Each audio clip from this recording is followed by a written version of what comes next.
सीमा गर्मियों की छुट्टियों में अपनी नानी के गांव आई थी। सीमा नानी के घर पहुंचने के बाद अपनी नानी के पैर छूती है और उनसे आशीर्वाद लेती है। तभी उसकी नानी उससे कहती है, इतनी बड़ी हो गई मेरी सीमा, चल जल्दी से हाथ मुंह धो ले, मैं तेरे लिए खाना लगा देती हूँ। भूख लगी होगी ना? हाँ नानी, भूख तो लग रही है मुझे, आपके हाथ के बने हुए पीले दाल और चावल खाने की। कितना टाइम हो गया है मुझे आपके हाथ का बना हुआ दाल चावल खाए हुए। तू तो नौकरी में व्यस्त थी, तो तुझे कहाँ से टाइम मिलेगा अपनी नानी के लिए? और जब इतने टाइम बाद आई है तो ज्यादा टाइम के लिए रुक कर जाएगी तू। हाँ हाँ हाँ नानी, इस बार पूरे 2 महीने के लिए आई हूँ। सीमा की नानी अंदर जाकर उसके लिए खाना बनाने लगती है। सीमा कमरे में अकेली होती है। तभी उसे किसी औरत के रोने की आवाज सुनाई देती है। वो कभी खिड़की से बाहर झांकती है तो कभी दरवाजे से बाहर झांकती है। उसे समझ में नहीं आ रहा होता है कि आखिर रो कौन रहा है। तभी नानी खाना लेकर आ जाती है। वो अपनी नानी से कहती है, नानी, कोई औरत रो रही है क्या? मैं जब से यहाँ आई हूँ तब से मुझे यहाँ किसी औरत की रोने की आवाज आ रही है। हे भगवान, कहीं ये वही तो नहीं? बोलो ना नानी। अरे कोई नहीं रो रहा, ये तेरे मन का वहम है। और तू ना अब खाना खा ले, ज्यादा यहाँ वहाँ की बातों में ध्यान मत दिया कर। जल्दी से खाना खा और फिर मेरे साथ आ जा मेरे कमरे में, दोनों बैठकर खूब सारी बातें करेंगे।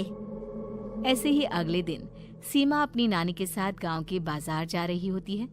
उसी रास्ते में फिर से किसी औरत के रोने की आवाज आती है। वो अपनी नानी से कहती है, अरे नानी, क्या सच में तुम्हें अभी भी किसी औरत के रोने की आवाज नहीं सुनाई दे रही? मुझे किसी औरत की बहुत बुरी तरीके से रोने और चीखने की आवाजें आ रही हैं। मैं बहुत परेशान हूँ नानी, आखिर ये कौन है? मुझे लगता है कि सीमा को शहर भेज देना चाहिए, यहाँ रहना उसके लिए ठीक नहीं। नानी बोलो ना, आप चुप क्यों हो जाते हो?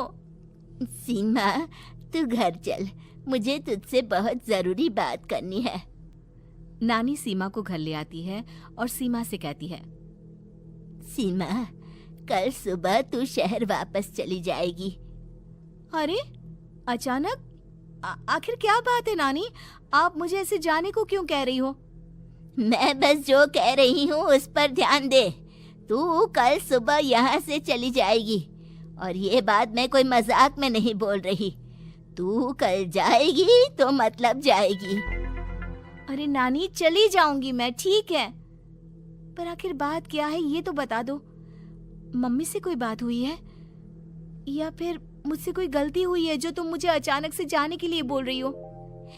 देख सीमा, रात बहुत हो चुकी है और मुझे इस बारे में कोई बात नहीं करनी। चल, अब चल के मेरे साथ सो जा। सुबह की बस पकड़कर तुझे शहर भी तो जाना है। सीमा को अपनी नानी का ऐसा व्यवहार देखकर बहुत ही अजीब लगता है। उसे कुछ समझ में नहीं आ रहा होता है कि आखिर उसकी नानी उसे अचानक से गांव छोड़कर जाने के लिए क्यों कह रही है। ये सारी बातें सोचते सोचते सीमा की आंख लग जाती है और वो अपनी नानी के साथ सो जाती है। ऐसे ही आधी रात को सीमा को फिर से किसी औरत की रोने की आवाज सुनाई देती है। वो उस औरत की आवाज सुनकर बार बार करवटें बदल रही होती है और तभी उसे सपने में भी एक अजीब सी औरत की परछाई दिखाई देती है, जो इतना चीख चीख कर रो रही होती है कि सीमा डरकर उठ जाती है। वो पूरे पसीने पसीने हो रही होती है। वो अपने आसपास देखती है तो घर में बिल्कुल शांति का माहौल होता है। सीमा घबरा जाती है। वो अपनी नानी को जगाने की कोशिश करती है मगर उसकी नानी नहीं जगती। सीमा को फिर से उस औरत की रोने की आवाज सुनाई देती है। आखिरकार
मुझे बचाओ।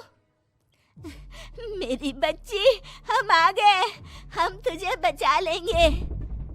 नानी, मुझे यहाँ बहुत डर लग रहा है। यहाँ इंसान की कटी हुई मुंडिया, हाथ, पैर और कंकाल है और खून भी है। नानी, मुझे डर लग रहा है। आप सब मेरी मदद कीजिए, नहीं तो ये खूनी कुआं मेरी बच्ची को भी खा जाएगा। अरे मुझे तो ये समझ में नहीं आ रहा कि आखिर इस खूनी कुएं को खोला किसने। सालों पहले इसको इतनी मुश्किलों के बाद तांत्रिक बाबा ने बंद किया था। अरे पूरा गांव खूनी कुएं के बारे में अच्छे से जानता है, तो कोई भी जानबूझकर तो ऐसा करेगा नहीं।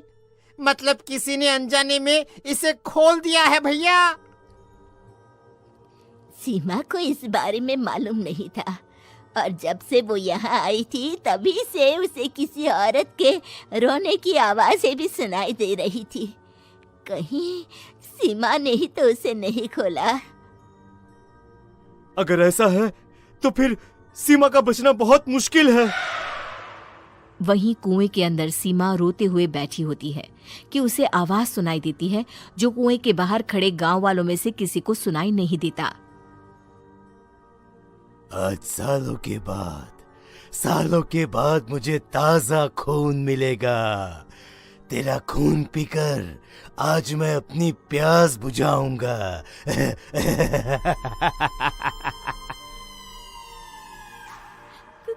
कौन है? कौन है? मत मारो प्लीज, मुझे जाने दो प्लीज। मैंने किसी का क्या बिगाड़ा है? वो तुझे मरने के बाद पता चल ही जाएगा। जितने में गांव वाले और सीमा की नानी कुछ सोच पाते, उतने में उन्हें सीमा के चिल्लाने की आवाज आती है और अगले ही पल सब शांत हो जाता है। क्या हुआ? सीमा, मेरी बेटी। माफ करना बहन, लेकिन अब सीमा वापस नहीं आएगी। हमें एक बार फिर से कुएं को बंद करना होगा। गांव वाले तभी तांत्रिक को बुलाकर लाते हैं। एक बार फिर अपनी शक्ति से तांत्रिक बाबा उस कुएं को हमेशा हमेशा के लिए बंद कर देते हैं और वहां एक बोर्ड लगा दिया जाता है कि यहाँ आना मना है।